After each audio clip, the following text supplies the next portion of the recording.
tant que chef de service, je suis soucieuse des appréhensions et des inquiétudes que suscite l'éventualité d'une évolution législative et dans le cadre de travaux de préparation à cette évolution, une partie de notre équipe a passé une journée dans l'unité de soins palliatifs de Tournai en Belgique. Voici quelques fragments du récit de cette journée. Une fois franchi la double porte de l'unité de soins continus et palliatifs, nous sommes saisis par cette atmosphère sereine qui nous rappelle celle de notre unité. Le long couloir clair et calme qui s'ouvre à nous dessert des pièces qui nous sont familières, un salon des familles avec son coin enfant et un espace de recueillement. Au milieu de ce même couloir se dresse un grand panneau couvert de post-it colorés, au-dessus duquel on peut lire « Sur ce tableau, vous pouvez écrire ce qui est important pour vous ». Nous prenons place autour d'une grande table et après les présentations d'usage, Cynthia, infirmière en chef du service depuis 2014, lâche ces mots avec une voix douce.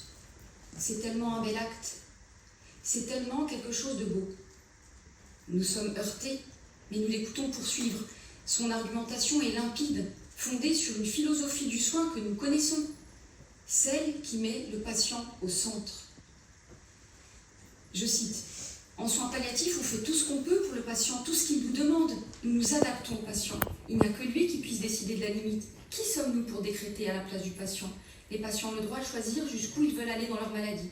Ici, on accompagne, on va au rythme du patient. Et puis, le patient part tellement sereinement. Les jours qui précèdent l'acte sont des moments de partage et de vérité souvent très intenses.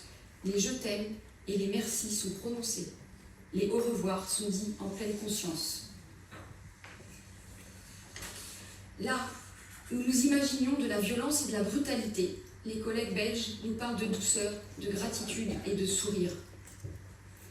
Mais une inquiétude nous taraude, comment les soignants vivent-ils cet acte? Comment passer d'une chambre à l'autre après le geste terminal?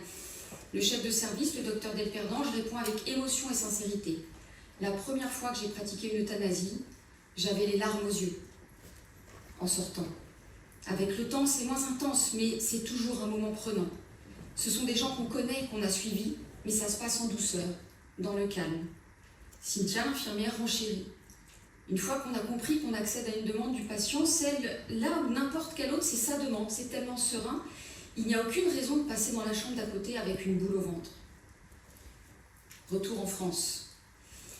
Ce qui a été extrêmement troublant, marquant, déstabilisant dans cette rencontre, c'était de nous retrouver face à des soignants avec lesquels nous ressentions une proximité intense. Nous sommes voisins, nous parlons la même langue, nous partageons le même vocabulaire et la même philosophie du soin. En écoutant et en regardant nos collègues belges, nous avions le sentiment de nous reconnaître. Et dans ce miroir, nous avons vu des soignants qui avaient intégré l'euthanasie, comme un prolongement du soin depuis de nombreuses années. Nous sommes rentrés de Belgique profondément bouleversés, non pas convaincus par des arguments, mais déplacés par une évidence. Nos collègues belges ne sont ni des tueurs, ni des donneurs de mort. Ce sont des soignants humains, dévoués, fidèles aux valeurs fondatrices du soin palliatif. Le respect de la volonté de la personne malade, la promesse de non-abandon. La main qui soigne ne peut pas être la main qui tue. Ce jour-là, en Belgique, nous avons vu ces mains qui tiennent les mains des personnes malades et de leurs proches, ces mains qui prennent soin, ces mains qui soignent.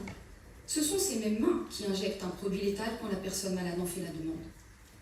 Et ces mains, ce sont aussi les miennes, et celles d'autres médecins de soins palliatifs qui accomplissent déjà des gestes létaux en toute légalité, comme le permet dans des situations très précises la loi Claes-Leonetti. Je vous donne un exemple.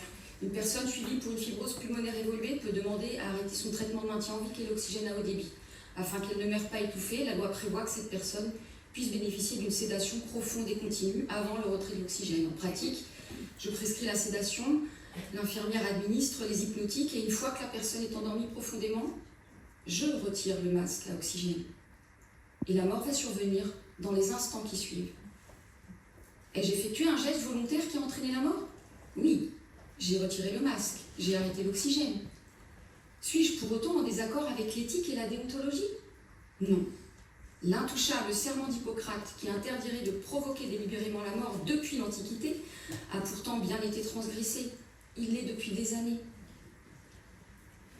Pour autant, cette personne n'a pas été tuée. La mort annoncée inéluctable a été devancée et accompagnée médicalement pour la rendre la plus acceptable possible, pour le patient comme pour ceux qui l'aiment. Alors oui, il faudra accueillir les demandes d'aide à mourir avec humilité, prudence et exigence. Il sera de la responsabilité de chaque médecin de les évaluer avec rigueur. Il sera aussi de la responsabilité de chaque soignant de protéger ceux que la maladie rend plus vulnérables.